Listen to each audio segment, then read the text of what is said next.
আন্তর্জাতিক শ্রমিক দিবসের ইতিহাস, আত্মত্যাগ ও সংগ্রামের ইতিহাস, মহান স্বাধীনতা যুদ্ধ, জুলাই গণ অভ্যুত্থান সহ সকল আন্দোলন সংগ্রামে শ্রমিকদের অংশগ্রহণ ছিল স্বতঃস্ফূর্ত। শ্রমিকরাই এদেশের উন্নয়নের প্রাণশক্তি, শ্রমিকদের ঘামে গড়ে ওঠে অর্থনীতির ভিত্তি।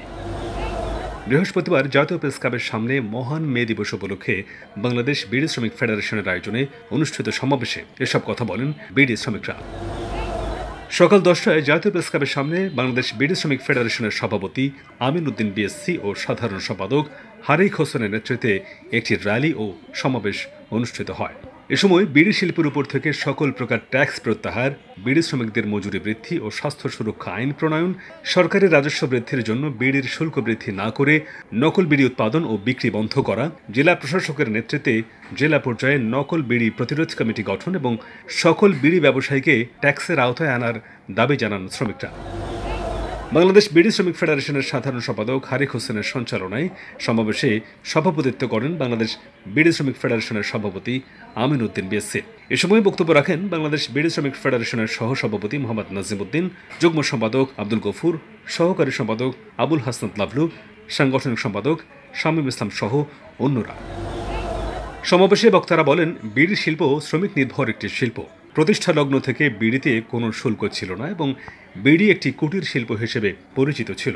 এই শিল্পকে ধ্বংস করতে বিগত ফ্যাসিস্ট সরকার বিদেশি সিগারেট কোম্পানিগুলোকে সুবিধা দিয়েছে, ফলে রাজস্ব প্রদানকারী বিড়ি মালিকরা কারখানা বন্ধ করতে বাধ্য হয়েছে।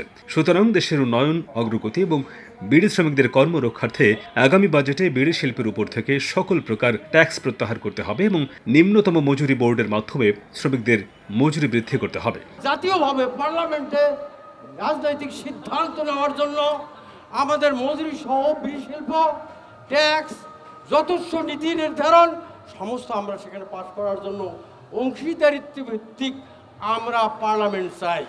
বিড়ি শ্রমিকরা আরও বলেন, বিড়ির শুল্ক বৃদ্ধি হলে নকল বিড়িতে লাভ বেশি হয়, বিধায় খুচরা বিক্রেতাগণ নকল বিড়ি বিক্রিতে উৎসাহিত হয়। এ কারণে বিড়ির শুল্ক বৃদ্ধি না করে নকল বিড়ি উৎপাদন ও বিক্রি বন্ধ করতে হবে। এছাড়া নকল বিড়ি বন্ধে জেলা প্রশাসকের নেতৃত্বে জেলা পর্যায়ে নকল বিড়ি প্রতিরোধ কমিটি গঠন করতে হবে। একই সাথে এদেশের অর্থনীতিকে সমৃদ্ধশালী করতে হলে নকল বিড়ি বন্ধের পাশাপাশি সকল বিড়ি ব্যবসায়ীকে ট্যাক্সের আওতায় আনতে হবে। বিড়ি শিল্পের উপর থেকে সকল প্রকার ট্যাক্স প্রত্যাহার করতে হবে। বিড়ি শ্রমিকদের মজুরি বৃদ্ধি, স্বাস্থ্য সুরক্ষা আইন প্রণয়ন করতে হবে। বিড়ি শুল্ক বৃদ্ধি হলে নকল বিড়িতে লাভ বেশি হয়, বিধায় খুচরা বিক্রেতাগণ নকল বিড়িতে উৎসাহিত হয়। এ কারণে বিড়ি শুল্ক বৃদ্ধি না করে নকল বিড়ি উৎপাদন বিক্রয় বন্ধ করতে হবে।